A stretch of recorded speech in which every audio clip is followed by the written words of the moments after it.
இன்றைக்கு நான்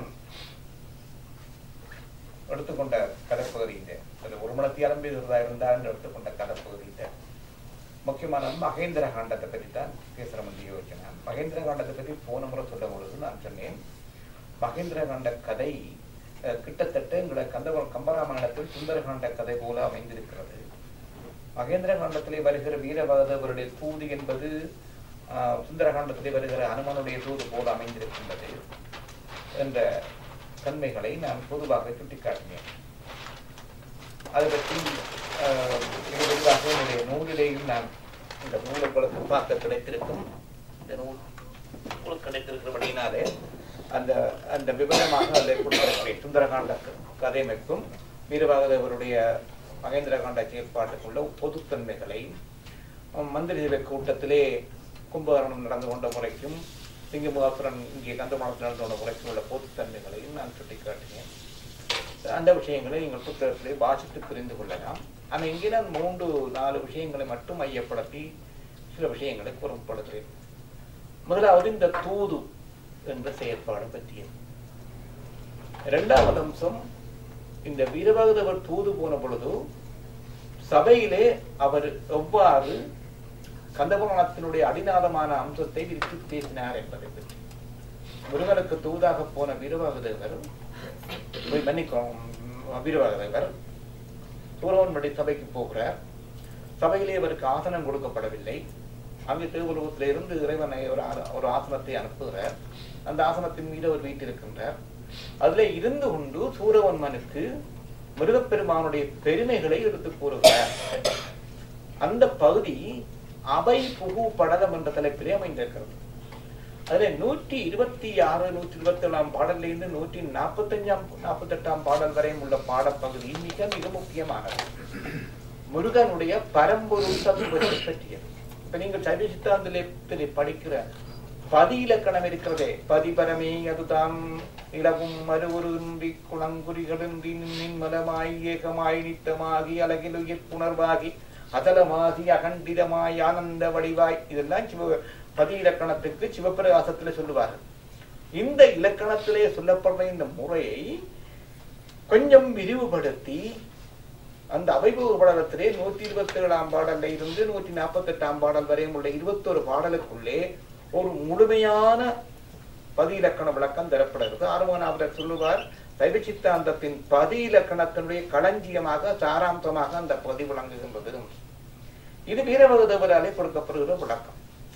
இதே வீரபாகதேவர் கொடுக்கிற விளக்கத்தை அங்காலே தள்ளி சூரன் அமைச்சீர பள்ளத்திலே சூரவனுடைய தம்பியாகிய சிங்கமுகாசுரனும் அதே விளக்கத்தை கொடுக்கிறான். இப்ப மகேந்திர காண்டத்திலே 2 இடத்திலே பதி இலக்கணம் வீரபாகதேவர் வாயினாலேயும் சிங்கமுகாசுரன் வாயினாலேயும் சொல்லப்படுகிறது. அது மிக மிக முக்கியமான பகுதி. சைவ சித்தாந்தத்தின் பதி இலக்கணத்தை சிவஞான போதம், சிவஞான சித்தியார், சிவப்பிரகாசம் இலக்கணங்களாக வைத்துக் கொண்டு சொல்ல, இங்கே தூது அந்த போதனை என்ற அடிப்படையில் சிங்கமுகாசுரன் சொல்றான், அதுக்கு முன்பு வீரபாகதேவரும் சொல்லுகின்றனர். அந்த பகுதி பாடல்களை வைத்துக் கொண்டு பார்க்க வேண்டும். அடுத்தது சிங்கமுகாசுரனுடைய அமைச்சியற் படத்திலே அவன் நடந்து கொண்ட முறைமையும் அது சூரனாலே ஏற்றுக்கொள்ளப்படாமல் இருந்த முறைமையும் பற்றியது. இந்த 3 விஷயங்களையும் தான் நான் இன்றைக்கு பேச எடுத்துக் கொண்டேன். இந்த தூது போன விஷயத்தை பற்றி சொல்லுகிறேன். தூது என்பது எங்களுடைய பண்பாட்டு மரபிலே ஒரு மன்னன் இன்னொரு மன்னனோட யுத்தம் செய்ய முற்படும் பொழுது அதற்கு ஆரம்பத்திலே செய்கிற ராஜதந்திர நடவடிக்கைகளில் ஒன்று, டிப்ளமேட்டிக் ஆக்டிவிட்டிஸ்ல ஒன்று. இந்த தூது என்பது உண்மையிலே தூதுக்கு ஒன்றுக்கு மேற்பட்ட நோக்கங்கள் இருக்கின்றன. மேலெழுந்த வாரியாக பார்க்க போனால் முருகன் சொல்லி அனுப்புகிறார், எதில தேவர்களை சிறைவிட்டால் நான் யுத்தத்துக்கு வர வேண்டிய தேவை வராது, போயவனே யுத்தம் நடத்தாமல் சமாதானமாக வர்றதுக்கு வழி செய்ய முடியும் என்றால் செய்து விடலாம் என்று சொல்லுகின்றதுதான் அந்த செய்தி. யுத்தம் நடக்காமல் தவிர்ப்பதற்கு என்ன என்ன வழிமுறைகள் இருக்கின்றனவோ அவற்றில் ஒன்று இந்த தூது. இது ஒரு விளக்கம் தூது. 2வது விளக்கம் இருக்கிறது தூதுக்கு. என்னவென்று சொன்னால், யுத்தத்துக்கான ஆயத்தங்கள் செய்து கொண்டிருக்கும் பொழுது கொஞ்சம் டைம் தேவைப்படும். 2 பேருக்கு முடியல. இந்த டைமுக்கு தன்னை முழுமையாக ஒரு தயார்படுத்திக் கொள்வதற்கான இடைநேரத்தை தேடிக் கொள்வதற்கு இந்த பேச்சுவார்த்தைகள் ஒரு விதமான புத்திசாலித்தனம். இது ஒரு டிப்ளமேட்டிக் அப்ரோச். மூன்றாவது நோக்கம் இருக்கிறது, தூது போவதன் மூலம் எதிரியை பலவீனப்படுத்துவது. மகாபாரதத்துல வடிவா நடக்கும். கிருஷ்ணன் தூது போய் துரியோதனனுடைய கூட்டத்தை பலவீனப்படுத்தி கொண்டு வாரான். தெரியுதானே? ஒரே உதாரணம், கணக்க தேவையில்லை. அஸ்வத்தாமனை கதைக்க கூப்பிடுறான். எல்லாம் இந்த எல்லாம் செய்து முடிச்ச பிறகு அந்த பொறிக்கடங்களை எல்லாம் விழுந்து பிரிண்டு எல்லாம் ஆடிக்கிடி எல்லாம் அவங்களெல்லாம் தோற்கடிச்ச பிறகு வலிக்கிட்டு வரைய அஸ்வத்தாமனை கூப்பிட்டு கதைச்சு கொண்டே நின்று கையில் இருக்கிற மௌலத்தை கட்டி கீழே போவான். இவர் குனிஞ்சு அஸ்வத்தாமன் தூக்கி குடுக்க ஆகாயத்தை பார்த்து இப்படி சந்திரன் பரிவட்டம் சுத்தி கொண்டு பாக்குறாக்களுக்கு என்ன எண்ணம் வருது? இது ஆகாயம் தொட்டு தொட்டு சத்தியம் செய்து கொடுக்கலாம் போட சொத்தாமன். துரியோதனாக்கள் சந்தேகப்படுறாங்க. சுத்த வீரனாகிய அஸ்வத்தாமனை படைத்தலைமைக்கு போடாமல் தடுக்கிறதுக்காக, அஸ்வத்தாமனை பற்றிய சந்தேகத்தை ஏற்படுத்துவதற்காக அங்க போய் இரண்டாவது கர்ணனை கூப்பிட்டு சொல்லுகிறான், நீ குந்திந்த மகன், நீ அங்க போகத்தலையில் இந்த பக்கத்துக்கு வான். அப்ப எதிரிகளை பலவீனப்படுத்துவதற்கும் தூது பயன்படுகிறது. விதன் வீட்டிலே தங்குறதுனால என்ன நடக்கிறது? விதன் கையில் இருக்கிற வில்ல உடைக்க வேண்டி வருது. அந்த கிருஷ்ணன் ஒரு சருக்கம் 47 48ஆம் ஆண்டுல பாட புத்தகம் ஆயிருந்தது.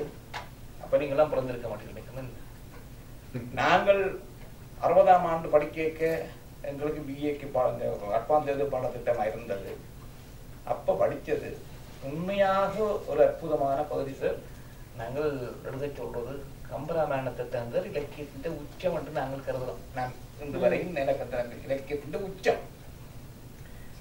அப்ப மகாபாரதத்தை அது கிட்ட கொண்டு வரலாமோ? ரெண்டையும் படிச்ச வகையில பார்த்தா கிட்ட கொண்டு வர்றது கஷ்டம். கம்பன் நிற்கிற இடம் வேற, வில்லிபுத்தூராழ்வார் நிற்கிற தளம் வேற. கஷ்டப்படுறேன். அது படி பார்த்து தெரியுது. இவன் பன்னீர 10,000 பாட்டுல இருந்து காவியம் செய்கிறான். இவர் 4,000 பாட்டுல இருக்க செய்து முடிக்க பார்க்கிறேன். கஷ்டப்படுறேன்.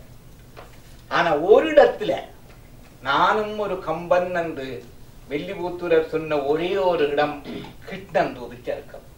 ஒரே ஒரு இடத்துலதான் வில்லிபுத்தூரன் கம்பனுக்கு பக்கத்துல நானும் நிற்கிறேன் என்று சொல்லுகிறான். சந்தர்ப்பம் வந்தா நான் வில்லிபுத்தூருடைய அந்த கிருஷ்ணன் தூதிச்சிருக்கத்தை இன்னொரு சந்தர்ப்பத்துல எப்படி அந்த சபைக்கு வருகிறார், சபையில எப்படி அந்த உரையாடுகிறார், அப்படியே அந்த போர்க்கள காட்சி, அந்த யுத்தம் தூது காட்சி அப்படியே விஷுவலைட் பண்ணி காட்டத்தக்க வகையில ஒரு நாடகம் முடியல. மகாபாரதம் எடுப்போம்.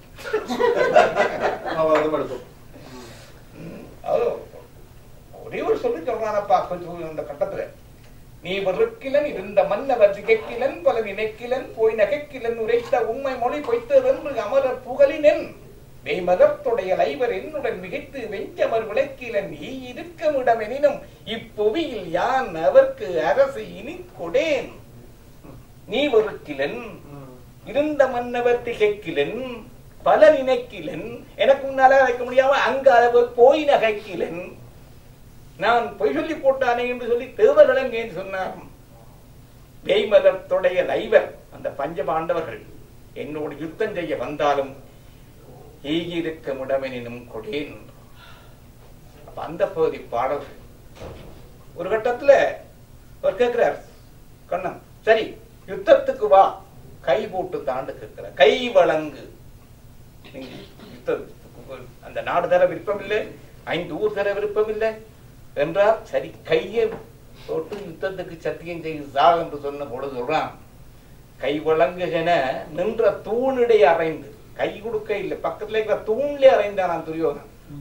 உண்ட கைக்கு நான் கை போட்டு தனக்கு உனக்கு என்ன தகுதி இருக்கு? முன்புறப்புடைய பொதுபதங்கள் புறவிலான் புறந்ததும் முன்புறப்பில் உரலோடு கோவியர் உனை பிணித்ததும் மறந்து நீ மண்புறப்பில் உயர் குருகுலத்தவர்தம் வாய்மைதானம் ஒரு மாசிலா என்புறப்பும் அறியாமலோ சபையில் இந்த வாசகமே அம்பினாய். நீ எங்க நீருடைய மாட்டுக்கு பின்னால போன நான் ஒரு தூய்மையான புறவியில பிறந்தனா. அந்த பகுதி ஒரு நாடகத்தன்மையோட விலங்கு சிலை ஐவர் வந்தடைகள் யான் அயர்ந்து எழுதி இருப்பனோ கோவிலங்கு புற கஞ்சுமோ கரட குஞ்சரங்கள் பகை கொண்ட கால் வில்லங்கு முன் மலைதல் கையறைய வேண்டும் என்பது நின்மேன்மையோ நான் விலங்குவென வஞ்சியோ மிகவும் நன்று நன்று அரசன்யா. அந்த பாட்டுல வஞ்சி நிறுத்தங்கள் அப்படியே அடிக்கிறவன் கதைக்கிற மாதிரி. அந்த பகுதிக்கு இறங்கினா நான் செய்யும் போது நீங்கள் அந்த செய்யுள்களை செலக்ட் பண்ணி விட்டா அந்த மதுரை ப்ராஜெக்ட்ல அது இருக்குது. அப்ப அந்த செயல்களை எடுத்து போட்டு நாங்கள் இப்படி பிரிண்ட் பண்ணி போட்டு கொடுப்போம். அது நல்ல பிள்ளைகளே பார்த்து கொண்டு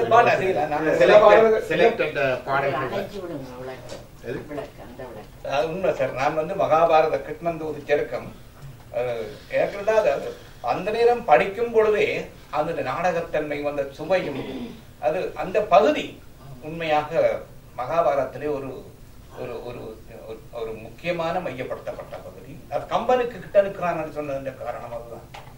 அதை நான் தனியை பார்க்கணும். கந்த புராணத்துக்குள்ள கொண்ட இந்த முக்கியத்துவத்தை தூதை பற்றி சொல்ல தூதுதான். தூதுல அந்த தூது என்றது அங்கே போய் எதிரிகளை பலவீனப்படுத்துவதற்கு மற்ற போற கண்ணன் தூதையே சொல்லுகிறான்.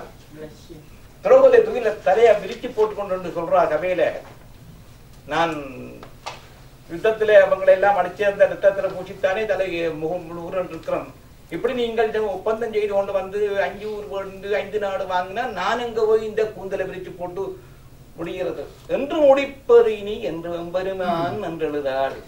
சென்று லைவியரும் நாடு பெற்றிருந்தால் என்று அன்று விரித்த அருங்கூந்தல் மெய்யடியேன் என்று முடிப்பதினி எம்பெருமான். தொல்லாண்மை பாண்டவருக்கு தூது போய் மீண்டத பின் நல்லாய் உன்கூந்தல் நானே முடிக்கின்றேன். ஆண்டவர்களுக்கு தூது போய் வந்த பிறகு நான் முடிச்சு விடுறது எப்பா. அது 2 வரி முக்கியம். அடுத்த வரி எல்லோரும் காண இனி விரிப்பது எண்ணறிய பொல்லார்தம் அந்த புறமாத பூங்குழலே. இனி விரிக்கப்பட போற கூந்தல் அந்த தீய பொருளைய பெண்களே கூந்தல் தான் விரிக்கப்பட போது உண்ட கூந்தலை நான் முடிக்கிறேன். எப்படி முடிப்பேன்? போர்வாள் அபிமன்யு உனக்கு மகந்திருக்கின்றான். அவனே எல்லா அழுத்தத்தையும் உனக்கு செய்து தருவான். நீ பயப்படாத. அப்ப போகும் பொழுதே கிருஷ்ணந்தூது என்பது கிருஷ்ணன் சமாதானம் செய்யறதுக்கும் காணி வாங்குறதுக்கும் ஒப்பந்தம் செய்யறதுக்கும் போன தூதல்ல. யுத்தத்தை ஆயத்தப்படுத்துறதுக்கும் எதிரிய பலவீனப்படுத்துறதுக்கும் போன தூது. அப்ப துரியோதனன் கேட்கிறானோட கேள்வி சபையில வந்து கேட்க, நேற்று வந்துட்டா என்று கேள்விப்பட்டேன். நேற்று வந்துட்டா என்று கேள்விப்பட்டேன். வந்தனி எந்த வீட்டை வந்திருக்கலாம் தானே, என்னத்துக்கு விதரன் வீட்டுக்கு போன நீ என்று துரியோதனன் கேட்கிற கேள்வி மிக நாகரிகமாக சொல்றான். என்னில் நின்னில் ஒரு பேதம் இல்லை. இது என்னில் நின்னில் அது வெண்ணினும் எந்த வீடு உண்ட வீடு என்ற வேறுபாடு எனக்கு இல்லையப்பா. இது எந்த வீடுதான், இது உண்ட மாளிகை, அது இந்த துவாரகை உண்ட வீடு, எப்போ வந்து தங்கலாம். அப்ப நான் வீடு வேறு என்று நினைச்சு கேட்டேன். என்னில் நின்னில் ஒரு பேதம் இல்லை. இது என்னில் நின்னில் அது வெண்ணிலும் மின்னில் மின்னிலகு விரல் நெடும்படை விதுரன் வந்து எதிர்விளம்பினான். ரேக்க மாதல்ல வந்து வார வழியில வந்து 2 கொண்டு ஐயா பாருங்க கூட்ட சாப்பிட அவன் தானப்பா வந்து கூப்பிட்டவன். நீ கூப்பிட்டு நீ கூப்பிட்ட நீயோ இன்னும் மாதிரி நான் வந்தன். அவன் வந்து வாதிலோடு வாருங்க டீ குடிப்போம் கூட்ட வாருங்க சாப்பிட கொண்டு கூப்பிட்டான். மின்னின் மின்னிலகு விரல் நெடும்படை விதுரன் வந்து எதிர் விளம்பினான். அது மட்டுமல்ல, இன்னும் ஒரு காரணம் உன்னில் இன்னும் ஒரு காரணம் உள்ளது. இன்னும் உள்ளதொன்று, பாண்டவர் இயக்க வந்ததொரு தூதன் யான். நின்னில் இன்னமுத முண்டு நின்னுடன் வெறுக்க எண்ணுவது நீதியோ. பாண்டவர்களுக்காக நான் உரிமை கேட்டு வந்திருக்கிறேன்.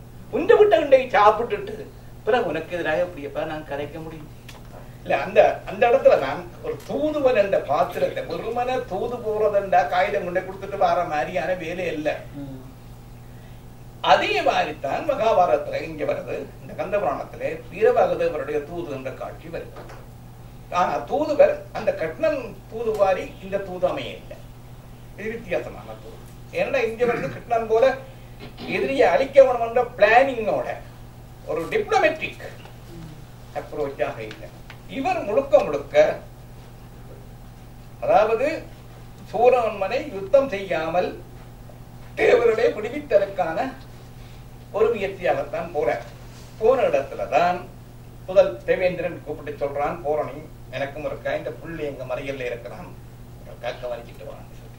தனியை போட்டு கொண்டு போய் அப்ப சரி என்று சொல்லி போய் வீரவாதத்தை பெற்ற இந்திரன் பிள்ளை சயந்தகுமாரன் மற்ற கூட்டத்தினர் இருக்கிற துறைக்கு போய் அவங்களை கொஞ்சம் ஆறுதல் படுத்தி பயப்படாதேங்க கூடாப்பா கதியில உங்களை துறையிலிருந்து விடுதலை ஏற்படுத்தும் முருகப்பெருமான் வருவார் அழகாக போதும் அங்க சீதையை போய் அனுமானம் அமைதிப்படுத்துற மாதிரி இங்க இந்திரனுக்காக போய் பஞ்சமையுடன் நின்று கதைச்சி சவாக்கி கண்ணீரை துடைச்சி போட்டு போனான். போய் அங்கே என்ன செய்கிறார், சபையில போய் இருந்தார். அவருக்கு ஆசனம் கொடுக்கப்படைத்த அங்கிருந்து ஒரு ஆசனம் இறைவன் நினைப்பு ஆசனம் வந்தது. அந்த ஆசனத்துக்கு மேல அப்படி காலத்துக்கு போட்டு இருக்கிறார். அந்த இடத்த கட்டத்துல தான் சூரவன்மன் சொன்னான், இந்த ஊர்ல உள்ள சாதாரண சின்ன ஆக்களும் செய்யக்கூடிய சித்து விளையாட்டு விளையாடி கொண்டு எனக்கு பின்னர் வந்திருக்கிறார் ஒரு இடத்துக்கு நீ யார் என்று. அப்பொழுதுதான் தான் யார் என்பதையும் முருகனுடைய தூதுவன் என்பதையும் எடுத்து கூறி சொன்னபொழுது அந்த சிறு பாலகனுக்கு பயந்து, நான் வாயிலே பல்லு முளைக்காத பாலகன் ஆகிய அந்த குழந்தைக்கு பயந்து நான் இந்த தேவருடைய சிறையை விடமாட்டேன் என்று சூரவன்மன் சொல்லுகிறான். அப்பதான் வந்திருக்கிறவர் பாலகன் அல்ல, அவர் பரம்பொருளாகிய சிவன் தான் வந்திருக்கிறார் என்று அந்த சிவனுடைய தத்துவத்தை 20 பாடல்களுக்கு தொடர்ச்சியாக எடுத்து பார்க்கிறார். அந்த பகுதியை நான் பாடலை தொட்டே காட்ட விரும்புகிறேன் என்றால் மிக முக்கியமான பாடல்கள். நாங்கள் கந்தபுராணம் 10,000 பாட்டும் படிக்க போறது இல்லை, படிக்கிறதுக்கு வாய்ப்பு இல்லை. ஆனா இந்த பாடலை கந்தபுராணம் உங்களுக்கு தெரிய வேண்டும், தெரிந்திருக்க வேண்டும் என்றால் இந்த பகுதி பார்க்கலாம். அவை புகுபடலம். நான் அது பல முறை கோயிலெல்லாம் பயன் சொல்லும் பொழுது என்ன பாடல் தான். ஆனா கண்ணால பார்த்து படிக்கிறதா நினைக்க வேண்டாம், எப்பொழுதும் சொற்கள் பிழைக்காம இருக்கிறதுக்காக 2-3 பாடல் ஒரு 5 நிமிஷம் 10 நிமிஷம் பார்க்கலாம். 126 பாட்டு. 100 அயபுல்லிய புகழ்ச்சி போற்கொள்ளலை அறிவோர் ஏமாவது யாருக்கும் எட்டாததும் தெளிவில் தூய வீடு பேர் அருளுவதும் உபரிடத துணிவாம் வாய்மையாவதும் புகழுவன் கேளென வகுப்பான். உபரிடத்தின் துணிவாக சொல்லப்பட்ட உண்மை பொருளாக இருக்கிற விடயத்தை நான் இப்பொழுது உனக்கு சொல்லப் போகின்றேன், கேட்பாயாக. மண்ணளந்திடும் மாயனும் வனசமேலவனும் என்னரும் பகல் தேடியும் காண்கிலாதிருந்த பண்ணவன் நுதல் விழியிடை பரஞ்சுடர் உருவாய் உன்னிறைந்த வேரருளினால் மதலையாய் உதித்தான். யார்? முருகன் எவ்வாறு உதித்தான் என்பதை பற்றிய பாடல். மண் அளந்திடும் மாயனும் யார்?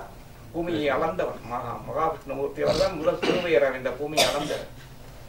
வனசமேலவனும் தாமரை மலர்ல இருக்கிறவன் பிரம்மதேவன். எண்ணரும் பகல் தேடியும் காண்கிலாதிருந்த பண்ணவன். எத்தனையோ காலம் தேடி தேடி பார்த்தார்கள், அடியையும் காண தெரியல, முடியையும் காண தெரியல. அப்படிப்பட்டவனாயிருந்த அந்த பண்ணவனாகிய சிவபுரான் நுதல் விழியிடை நெற்றி கண்ணிடே என்ன நடக்கிறது? பரஞ்சுடர் உருவாய் வந்துதித்தான். எதனால் வந்துதித்தான்? உன்னிறைந்த பேர் அருளினால். ஆன்மாக்களுக்கு அருள் செய்ய வேண்டும் என்று சொல்லுகின்ற உள்நிறைந்த அருளினால் வந்து உரைத்தான்.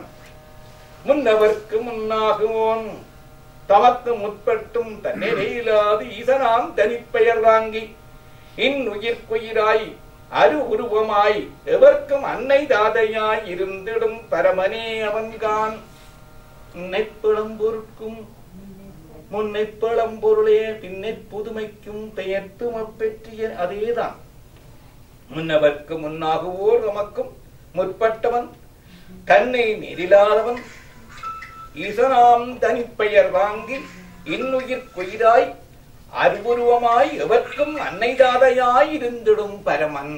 இது பரம்பொருளாகிய சிவபெருமான் பற்றிய விளக்கம். ஈசனே அவன். கட்சியை பெற்ற கண்ணோட்டத்துல பார்வையில இவன் வேற அல்ல, முருகன் வேற. அதை இங்கே அடத்தம் திருத்தமா கொடுக்குறேன். வாயால ஈசனே அவன் ஆடலால் மதையாய் அமைந்தான். ஆடல் என்றால் திருவிளையாடல். உண்மையாக நீங்கள் விளையாட்டு அல்ல, அது விளையாடல். ஆடலால் மதலையாயினன்கான் ஆதிலாகவன் அறுமுகத்துண்மையால் அறிணி. அவனுக்கு 6 திருமுகங்கள் இருக்கின்றதவா, அதை பார்த்தாவது நீ புரிந்து கொள்வாயாக. பேசிலாங்கவன் பரனொடு பேதகன் நல்லன். அப்படிப்பட்டவன் பரமசனாகிய பரம்பொருளாகியவனிலிருந்து வேறுபட்டவன் நல்லன்.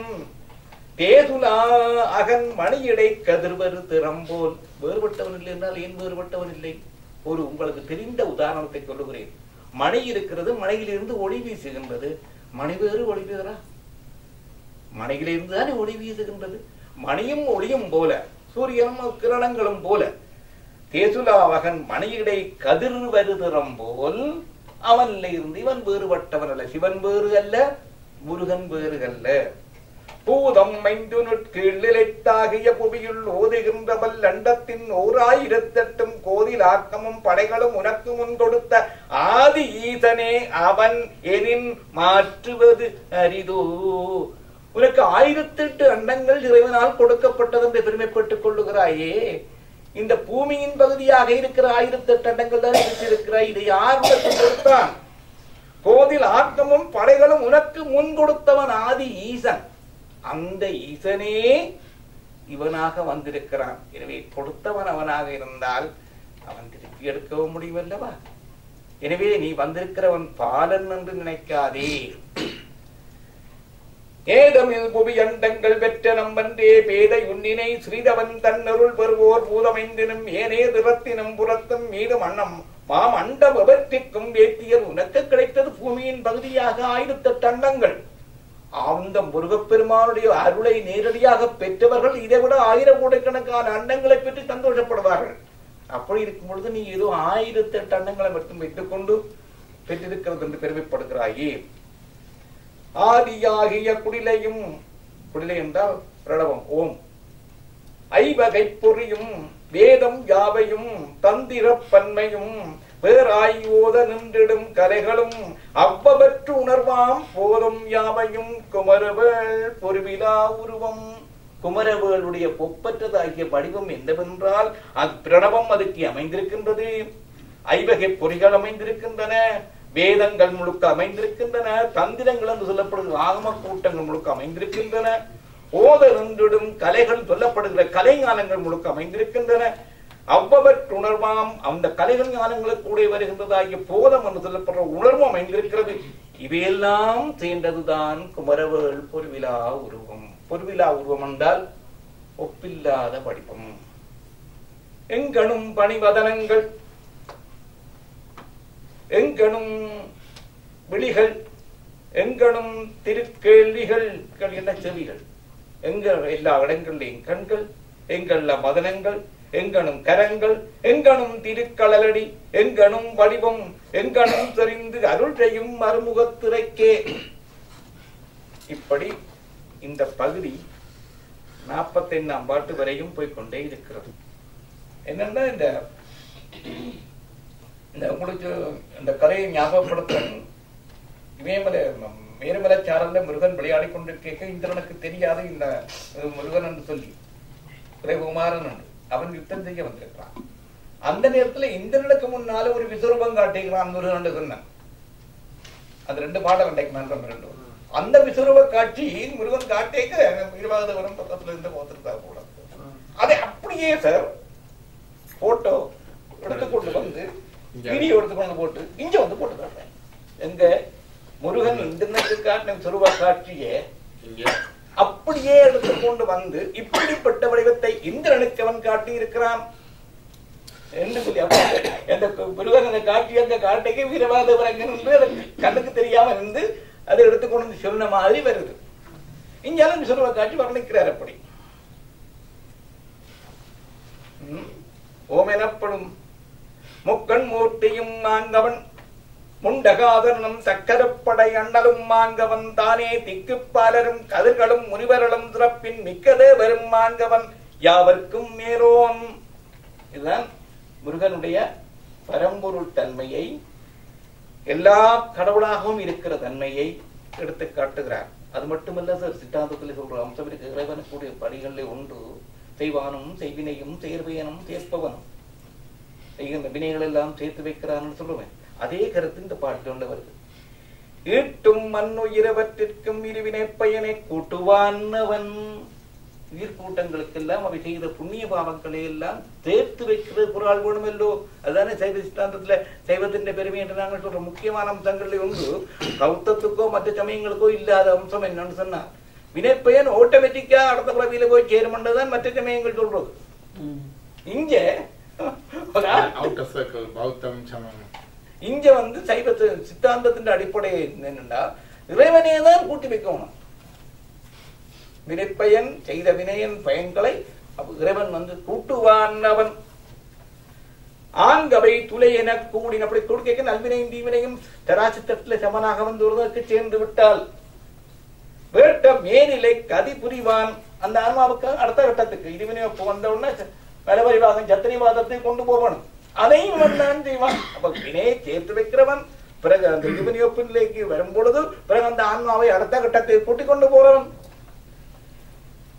மேலாய் காட்டுவான் முதல் திறமெல்லாம் ஆங்கவன் கண்டாய். திருவன் போலொரும் புறவனே போலொரும். அவன் சிறியவனாக இருக்கிறான், ஆனா அவன் குருவாகவும் இருக்கிறான். தினையும் குறியன் போல் தினையை விட சிறியவனாக இருக்கிறான்.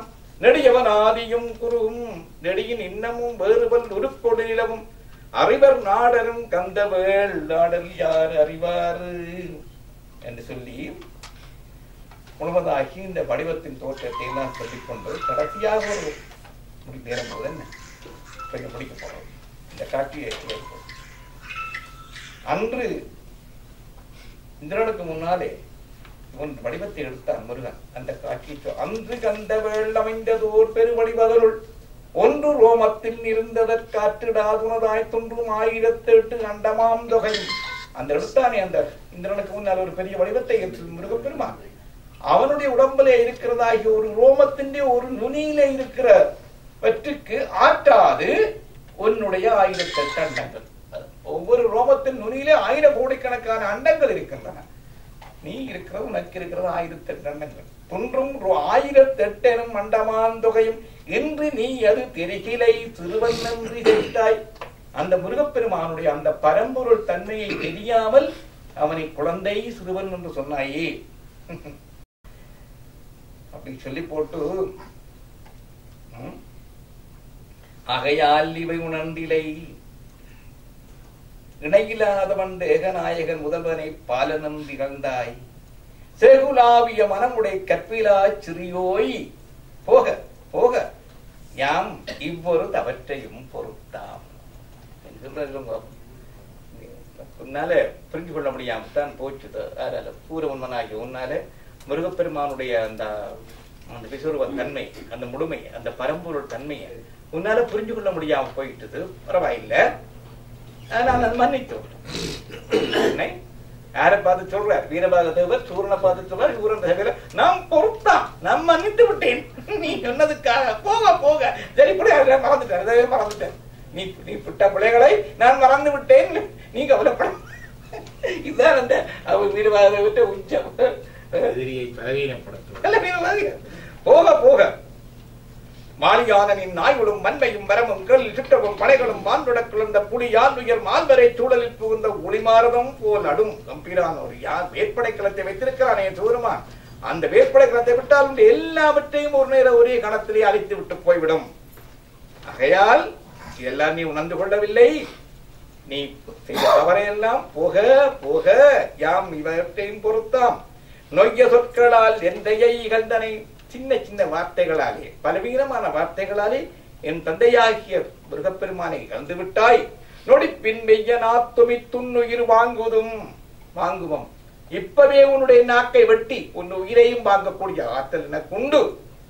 விடுத்த ஐயன் ஆணையன்ற ஆதலின் அளித்தனம். அனுப்பின முருகன் உன்னை கொலை செய்து ஓட்டு வர சொல்லி சொல்ல. முருகப்பெருமான கட்டளையை மீறி நான் உனக்கு நாக்கப்பட்டதோ கொலை செய்ய முயற்சி ஆணை அன்று அது என விடுத்தாம். அதனால் உயிரி இப்பகல் வேட்படை குண்டியாய் உறவோய். இன்றைக்கு தப்பிட்டாய், நாளைக்கு வேட்படைகளும் சாப்பிட ஆயத்தமாயிருக்குன்னை என்று அந்த அமைவு உள்ளத்துல சொல்லி முடிக்கிறான்.